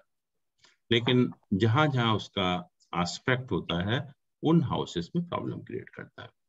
जैसे जुपिटर का एस्पेक्ट तो अच्छा माना गया, लेकिन जो सैटर्न का एस्पेक्ट है वो अच्छा नहीं माना गया, तो जहां भी सैटर्न का एस्पेक्ट होता है उन हाउसेस में प्रॉब्लम क्रिएट करता है। और आप देखिए कि जिसका भी मान लीजिए शनि अगर 4th हाउस में प्लेस्ड है, शनि अगर 4th हाउस में प्लेस्ड है, तो the person will have lot of immovable property. बहुत उसके मकान होंगे, लैंड होगा, सब कुछ होगा एक्चुअली में। और 4th हाउस को पूरी तरह से प्रोटेक्ट करके रखेगा, कोई प्रॉब्लम क्रिएट नहीं करेगा उसमें। तो शनि की ये खास बात है कि जिस हाउस में होता है उसको प्रोटेक्ट करता है, और जिस हाउस में एस्पेक्ट करता है उनको खराब करता है। और जुपिटर का उल्टा है कि जिस हाउस में प्लेस्ड होता है उस हाउस के जो मटेरियल सिग्निफिकेशंस होते हैं उससे उसका कोई लेना देना नहीं होता है, लेकिन जो नॉन मटेरियल एस्पेक्ट होते हैं उस हाउस के उनको प्रमोट करता है। और ये जो 3 हाउसेस हैं, 9th, 10th and 11th houses, 9th, 10th and 11th houses, धर्म, कर्म और मोक्ष, gains. Dharma, karma and gain. And gain is basically not financial gain, that is a spiritual gain actually. उसको हम जो 11th हाउस है, जब हम जेमिनी एस्ट्रोलॉजी पढ़ेंगे तो उसको कहा कि her means end of the life 11th house को। और जैसे कि हम किसी भी, जब हमारी एक्टिविटी खत्म होती है या कोई ऑर्गेनाइजेशन है उसमें फाइनेंशियल ईयर एंड होता है तो हम एक बैलेंस शीट बनाते हैं, और बैलेंस शीट में हम प्रॉफिट एंड लॉस देखते हैं कि उस साल हमने जो एक्टिविटी की उसमें हमें कितना प्रॉफिट एंड गेन लॉस हुआ उसमें जो है। तो वही हमारा लाइफ का लेखा जोखा है कि 11th हाउस, तो that indicates the gains of the life, what we have gained in this life which will go with you. It is basically not the financial gain, but since we talk about the gain, so we count all type of gains in this. But basically जो purpose है इसका, वो हमारा जो आध्यात्मिक gain है, spiritual gain है, हम उससे कंसर्न है इसमें जो है। इसीलिए कहते हैं कि 11th house should be the strongest house in the horoscope. अगर किसी का भी, अगर व्यक्ति का 11th हाउस अगर बहुत स्ट्रॉन्ग है, it means he will serve the purpose of life. और अगर 11th हाउस वीक है तो हमारे कर्म अच्छे नहीं है, इसका मतलब हमने जो अच्छे काम नहीं किए करेंगे हम लोग। तो 11th हाउस से पता लगता है हमें कि हमारे जो हमें इस लाइफ में कितने गेन होने वाले हैं। और गेन मतलब वो गेन नॉट फाइनेंशियल की जो हमारे साथ रहेंगे हमेशा, जो है हमारे जो स्पिरिचुअल गेन है वही हमारे साथ में रहते हैं, या जो अच्छे कर्म है हमारे वही हमारे साथ में रहते हैं एक्चुअली में। तो ये जुपिटर और सैटर्न का है।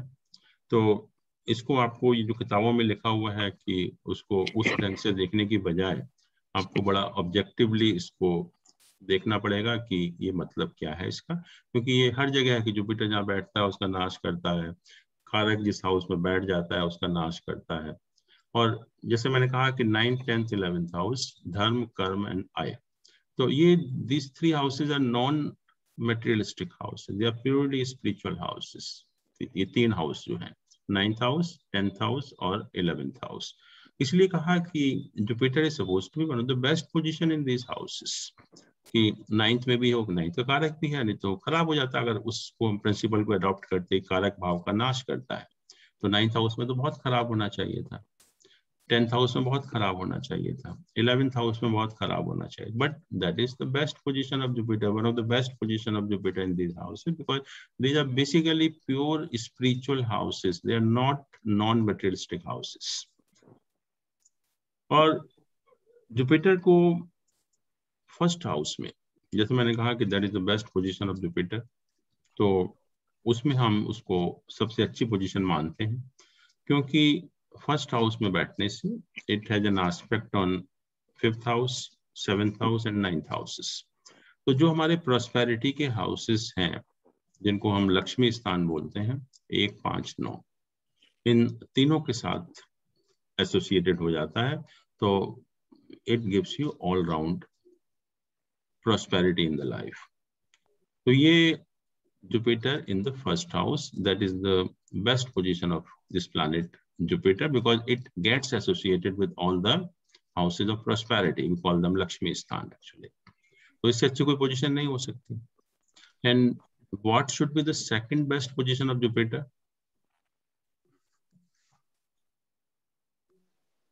Sir, second house or 11th house?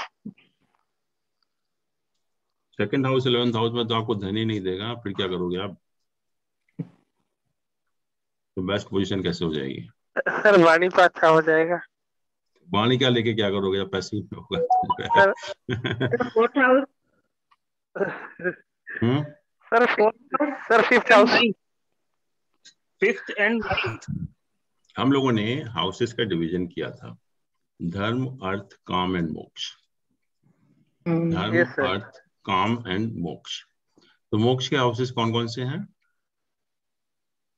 Sir मोक्ष है 12th house, 4th, 8th and 12th house, 4th, 8th and 12th houses. धर्म, अर्थ, काम और मोक्ष। धर्म जो त्रिकोण है 1.9 है, अर्थ जो वेल्थ त्रिकोण है 2, 6, 10 है, काम मीन्स डिजायर है 3, 7, 11 है, एंड 4th इज द मोक्ष, that is 4th, 8th and 12th houses.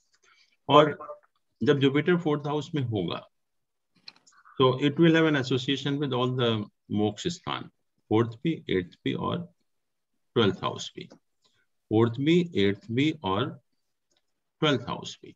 तो तीनों मोक्ष स्थान के साथ एसोसिएटेड हो जाता है। और केतु जो है बेसिकली इट्स द प्राइमरी कारक ऑफ मोक्ष। केतु जो प्लैनेट है दैट इज द प्राइमरी कारक ऑफ मोक्ष। लेकिन जो सेकेंडरी कारक है मोक्ष का वो जुपिटर है, जुपिटर है। And when it gets associated with all the moksha sthan, and that is the purpose of life. Purpose of life is to get moksha. तो हमारा जो spiritual growth होती है, that is the best and that serves the purpose of life. और उससे भी ज्यादा important क्या है कि it is an aspect on 10th house. It is an aspect on 10th house. 10th house is the house of leading a honorable life. हम कहते हैं कि हमारी लाइफ में कोई बदनामी ना हो, हमारा कोई गलत नाम ना हो, हमारे कोई फॉल्स एलिगेशन ना लगे हमारे ऊपर, हम एक ऑनरेबल लाइफ लीड करें, लाइफ में कोई ऐसी प्रॉब्लम ना आए जिससे वजह से हमें बदनामी का सामना करना पड़े। तो एक ऑनरेबल लाइफ जीने के लिए we have to see the 10th house. अगर जिसका भी 10th हाउस अच्छा होता है तो उनकी लाइफ ऑनरेबल होती है, उनको कोई ऐसा बैड नेम नहीं मिलता लाइफ में जो है। लेकिन अगर 10th हाउस जब एफ्लिक्टेड होता है, there is all the possibility of getting a bad name in the society और अपनी लाइफ में जो है। तो जुपिटर जब 4th हाउस में होता है तो 10th हाउस को भी प्रोटेक्ट करता है, प्रोफेशन को तो करता ही है, बट प्रोफेशन से ज्यादा इंपॉर्टेंट है कि it helps you in leading a honourable life. तो उस पॉइंट ऑफ व्यू से भी जो है वो जुपिटर जो है वो 4th स्थान में, that is supposed to be the second best position of Jupiter.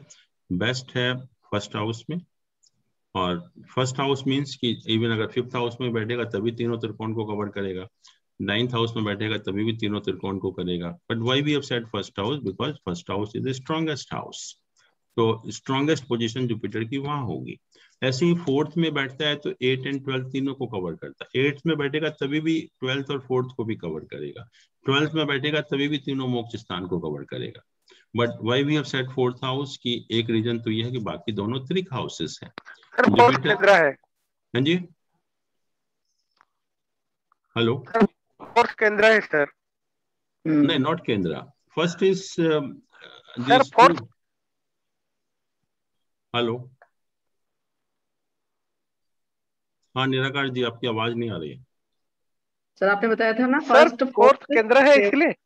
नहीं, नॉट केंद्र, हाँ केंद्र तो है ही है, क्योंकि जो 8th एंड 12th हाउसेस हैं वो त्रिक हाउस है, और त्रिक हाउस में बैठकर प्लैनेट वीक हो जाता है। We don't want Jupiter to be weak in those houses.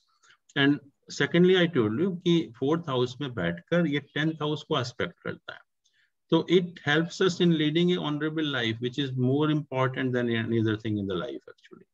तो उसमें भी इसका बहुत बड़ा योगदान होता है कि हमारी लाइफ जो है एक ऑनरेबल तरीके से हम जी पाए, उसमें हमें हेल्प करता है। तो इसलिए हमने 4th हाउस का, नहीं तो हम 8th हाउस भी कह सकते थे, 12th हाउस भी कह सकते थे, या 1st हाउस की जगह 5th हाउस भी कह सकते थे, 9th हाउस भी कह सकते थे। But 1st is the strongest out of the all the ट्राइन्स।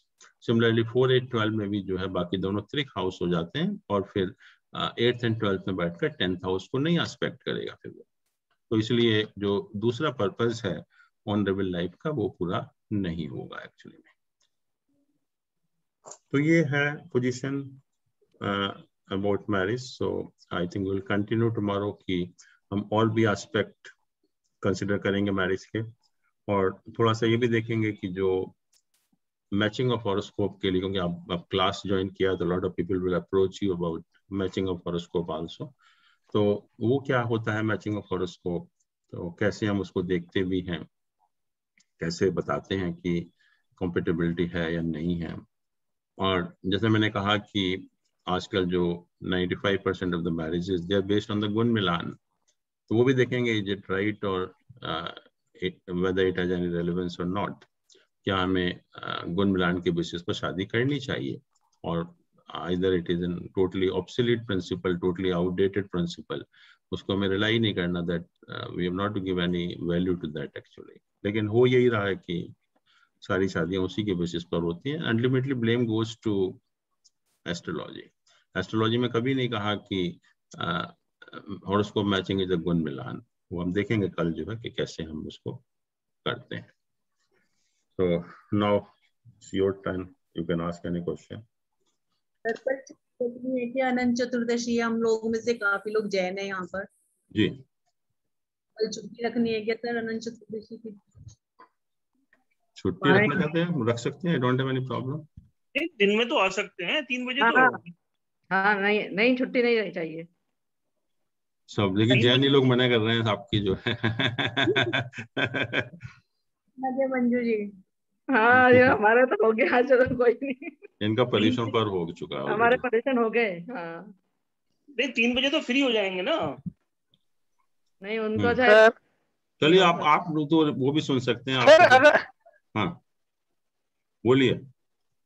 Sir अगर कई लोगों का चार चार मैरिज होता है अरब में, तो उनका कैसे कंसीडर करेंगे? मैं देखा अरब में बड़ी सारी इस्लामिक लोग देखा 4 4 5 5 उससे भी ज्यादा मैरिज किए हुए, तो देखिए उनका कैसे how will that is. Astrology में देश पात्र काल का ख्याल करके प्रेडिक्शन किया जाता है। देश पात्र काल। और सर अगर एक पर्सन एक से ज्यादा क्या फर्स्ट शादी क्या गया, उसका सेकंड मैरिज किया, फिर देन उसका डिवोर्स हुआ, थर्ड किया, तो सर सेवेंथ हाउस देखेंगे या और भी कुछ उसके लिए नहीं, देखना पड़ेगा? वो हम अलग अलग हाउसेस देखते हैं सेकंड थर्ड फोर्थ मैरिज के लिए, वो देखेंगे। Will see how we analyse that also, but there are so many other factors nowadays, not only this second third fourth marriage actually, और भी बहुत सारी चीजें हैं वो भी हमें देखनी है कि I can tell you one instance. I went to Italy actually for some course in International Labour Organization. So one Russian girl was there. तो उसको पता लग गया कि मैं एस्ट्रोलॉजी आती है, तो she came to me कि I want to know when I'm going to have a second child actually. देखा वेखा मैंने हॉरोस्कोप, तो मैंने कहा कि now this is the time when you can have a second child. You know what did she say? She immediately asked, with whom? पहले तो मैं समझ में नहीं आया what do you mean actually? तो कहती है, with my husband or with somebody else. तो ऐसे क्वेश्चन भी हैं, and not only in Italy, the same thing I felt when I was posted in Calcutta. One Indian lady came and she asked the same question. तो ये भी बहुत common चीज है जिसका हमें जवाब देना पड़ेगा एस्ट्रोलॉजी के हिसाब से। जो बच्चों का है, कोई हमें पता लग जाता है कि प्रॉब्लम है, तो we can even advise surrogacy और सम अल्टरनेट मींस आल्सो।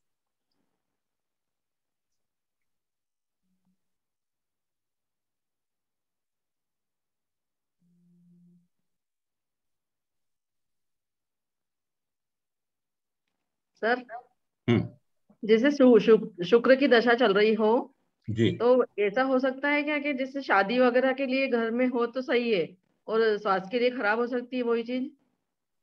नहीं, अगर वही। 7th हाउस में प्लेस्ड है मेल के हॉरोस्कोप में, लड़के के हॉरोस्कोप में, नहीं नहीं, तो लड़की की। लड़की लड़की से फर्क की। नहीं पड़ता, लड़की का अच्छा, कारक नहीं है मैरिज का। Okay okay. तो नहीं नहीं, मेरे कहने का मतलब है जैसे कि शुक्र की दशा चल रही है अगर मेरी ही, तो मेरे घर में शादी है, तो उसलिए उसके लिए तो पंडित जी ने हाँ बोल दिया कि कर सकते हो, ठीक पर है। उसी से मेरे उस समय से मेरा स्वास्थ्य ठीक नहीं है, हाँ, तो ये दोनों रिलेटेड होते हैं क्या? नहीं नहीं, उससे कोई रिलेशन नहीं है। शुक्र अगर 7th हाउस में बैठा हुआ है, 7th हाउस का लॉर्ड है, तो मारक प्लैनेट भी बन जाता है। 7th हाउस में प्लेस्ड है क्या? नहीं नहीं, फोर्थ में है। बट लॉर्ड है 7th हाउस का, या 2nd हाउस का लॉर्ड हो। हाँ, तो नहीं, फिर फोर्थ है। हाउस में हाँ, समझ। फिर उसका हेल्थ से कोई रिलेशन नहीं, वो मे बी नहीं, बिकॉज ऑफ अदर प्लैनेट्स। ठीक है सर। तो सारी चीजें आपने अभी बताई हैं, तो इसमें हम पर्टिकुलर पर्सन की हॉरोस्कोप कंसीडर करेंगे या कि जो उसकी मैचिंग होनी है उसकी करेंगे? दोनों का करना पड़ेगा। मान लीजिए कि कोई अपने अपने बारे में पूछ रहा है कि मेरी मैरिड लाइफ कैसी रहेगी, क्या प्रॉब्लम आ सकती है, तो उसका हॉरोस्कोप देखेंगे। बट जब कोई मैरिज मैचिंग के लिए आता है तो दोनों की देखनी पड़ती है कि ऐसी मैचिंग तो हो कि मान लो एक दोनों का ही खराब है, तो शादी फिर कैसे चलेगी? एक तो कम से कम ठीक हो जिससे कि मैरिज चल सके कम से कम जो है। और थोड़ा सा मतलब लाइफ में प्रॉस्पेरिटी होनी चाहिए, ठीक ठाक रहें, सेपरेशन डाइवोर्स ना हो, उनका गाड़ी चलती रहे। Sir, if Shukra is Swagrohi in 5th house, Shukra सुग्रही in which house? 5th house, sir, Gemini ascendant. हाँ, तो फिफ्थ हाउस तो अच्छा ही है। Fifth house is nothing to do with the marriage actually.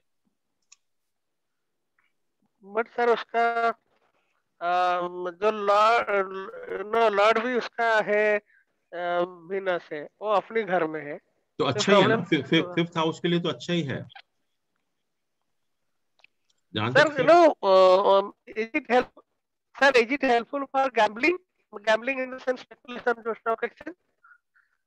हाँ, गैम्बलिंग हम उससे नहीं देखते, गैम्बलिंग हम सिक्स्थ हाउस से देखते हैं। ये जो हम स्पेकुलेटिव गेन्स देखते हैं, the gains which involve some intelligence also, that we see from fifth house. Gambling वगैरह हम फिफ्थ हाउस से नहीं देखते हैं, that we see from sixth house. जो ये हम मैच फिफ्थ हाउस में the money which you get through some intelligence also. Speculative gains वो ऐसे नहीं है कि ऐसे ही मिल जाता है आपको, उसमें you need lot of intelligence also. जो हम मैच मेकिंग के पॉइंट्स देखते हैं, फिर हम ये नहीं देखेंगे क्या? तो मैच मेकिंग हम करेंगे, कल देखते हैं क्या क्या देखते हैं हम लोग उसमें, और क्या क्या चीजें हम कंसिडर करते हैं, वो कल हम लोग कोशिश करेंगे स्टडी करने की उसकी। सर एक क्वेश्चन है जी, जितनी भी बातें आपने बताई, लेकिन उसमें ये भी तो काउंट रहेगा ना कि वो जो ग्रह है, प्लेनेट है, उसकी खुद की स्ट्रेंथ क्या है, वो किस डिग्री पे है? नेचुरली वो तो मैटर करेगी। अच्छा, वो करेगी। और एक पिछली क्लास का क्वेश्चन है कि जैसे आपने कहा था कि महादशा में अंतरदशा चल रही है, तो हम दोनों प्लेनेट का रूपांश देखेंगे, जिसका ज्यादा होगा वो फल देगा। बिल्कुल। लेकिन राहु और केतु, अगर राहु की दशा चल रही है तो फिर हम कैसे देखेंगे? राहु केतु के अपने रिजल्ट नहीं होते। राहु केतु जो है दूसरे प्लैनेट के रिजल्ट देंगे। वो हम डिस्कस करेंगे किस प्लैनेट के रिजल्ट देंगे, that also discuss. Yes sir, ठीक है सर। पिछली क्लास से ही जो होमवर्क दिया था आपने, उस पे दशा निकालने का आप लोगों ने निकाला? हाँ। अच्छा, तो उसमें मैं स्क्रीन शेयर करूँ 1 मिनट के लिए, कुछ पूछना? हाँ जी, मैं स्क्रीन शेयर करूँ अपनी, कुछ पूछना था। शेयर करोगे तो मैं आपको बनाना पड़ेगा पोस्ट, फिर वो गड़बड़ हो जाएगा इसमें रिकॉर्डिंग। अच्छा, आप खोल सकते हैं? हाँ, मुझे भेज देना, आप मेल कर देना। अच्छा, ठीक है। उसमें एक्चुअली में जैसे आपने बताया था कि सैटर्न और मार्स का होता है अगर मेन पीरियड और सब पीरियड, वो जनरली अच्छा नहीं होता। बट अगर मैंने जो एनालाइज किया उसके हिसाब से जो लॉर्ड है एसेंट का, वो है सैटर्न। ये जैसे लेट अस डिस्कस तुम्हारा हॉरोस्कोप बना के ना।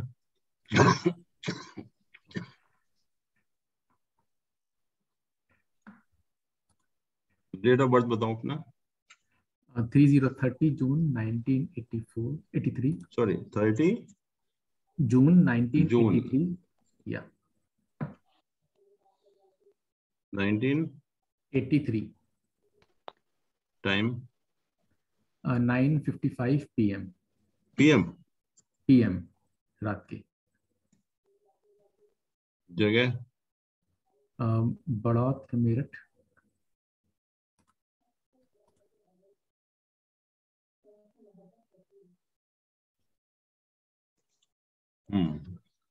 बताओ। तो इसमें डेट 30th है, 29th? 30 गलत है। अफ्रीकन असेंडेंट नहीं।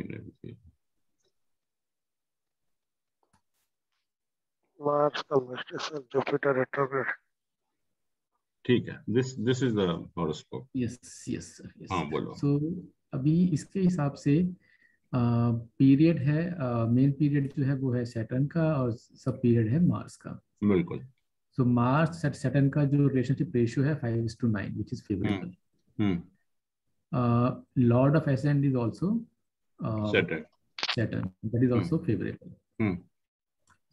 इसके अलावा सेकंड हाउस जो देखते हैं वो भी फेवरेबल है, because second house is also Saturn.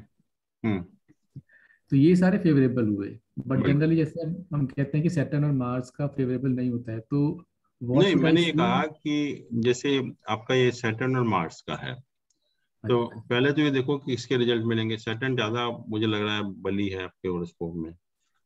Saturn is 6.4 and Mars is 4.8। ठीक है, तो सैटर्न के रिजल्ट मिलेंगे। करेक्ट। और सैटर्न यहाँ पर उच्च का है, और एक जो योग बनाता है, जो महापुरुष योग बनाता है, वो भी बना रहा है। लग्न का lord in the 10th house, suppose to be a good position. तो it's basically good result as far as professional life is concern, उसमें कोई प्रॉब्लम नहीं है। बट जब ये दो मैलेफिक प्लैनेट की दशा होती है, सैटर्न मार्स है, तो ये कुछ ना कुछ प्रॉब्लम भी क्रिएट करते हैं। It is not a smooth दशा। प्रोफेशनली तो रिजल्ट बहुत अच्छे मिलेंगे, बट कुछ ना कुछ पॉसिबिलिटी होती है, जैसे कुछ ना कुछ बीमार होना, चोट लग जाना, उस टाइप की पॉसिबिलिटी भी होती है। तो वो थोड़ा सा, इसलिए थोड़ा सा आपको मंगल वगैरह के उपाय अगर करेंगे तो उससे ठीक रहेगा। अच्छा। प्रोफेशनली तो बहुत अच्छा है, क्योंकि शनि की पोजीशन बहुत अच्छी है और शनि के ही रिजल्ट मिल रहे हैं। बट क्योंकि ये शनि मंगल की दशा है, तो साथ में प्रॉब्लम भी लिखी हुई। अच्छा, और जैसे आपने बताया था कि 6th हाउस जो है सेकंड वर्स्ट हाउस होता है, तो यहाँ पे देखें अगर तो मार्स है सेकंड हाउस, 6th हाउस इसमें मार्स ना एफ्लिक्टेड है। 6th हाउस में मार्स जो है एफ्लिक्टेड है। यस तो यस, ये 6th हाउस हमारा अपोनेंट्स का भी है, डिसीज का भी है, प्रॉब्लम्स का भी है, तो उन सब चीजों का है। तो उस पॉइंट ऑफ व्यू से थोड़ा सा ठीक नहीं है। Got it. Now it make it sense. And Ketu का एस्पेक्ट है तो उसका भी कुछ सेंस बनता है। वो तो राहु है, तो केतु डजंट मैटर एक्चुअली। वो तो राहु साथ में है ही ऑलरेडी, तो already afflicted with Rahu actually. अच्छा अच्छा। The last question is Jagannath होरा में I couldn't see कि कहाँ पे स्ट्रेंथ देखनी है प्लैनेट की, वो नहीं मिली। उसमें कुछ चार्ट वगैरह बने हुए हैं, तो उसमें आप देख सकते हो। उसमें षट बल के चार्ट वगैरह बने हुए हैं। स्ट्रेंथ का पूरा एक टैब है, उसमें षटबल में परसेंटेज दी हुआ है 148। हाँ, कुछ वो परसेंटेज टाइप का या कुछ चार्ट बने हैं, तो उससे पता लग जाता है, आइडिया लग जाता है कौन ज्यादा स्ट्रांग है उसमें। अच्छा अच्छा अच्छा, ठीक है ठीक है, समझ गया। Thank you. चलिए सर, हर पत्रिका में राहु और केतु 7 से ही होता है क्या? हाँ, एक दूसरे के अपोजिट होते हैं, बिल्कुल। हाँ, वो मैंने देखी बहुत सारी पत्रिका, तो मैंने कहा नहीं, वो they are always opposite to each other. ठीक है सर। चलिए कंटिन्यू करेंगे हम कल। We will talk more about marriage. Okay then, thank you so much. Good night.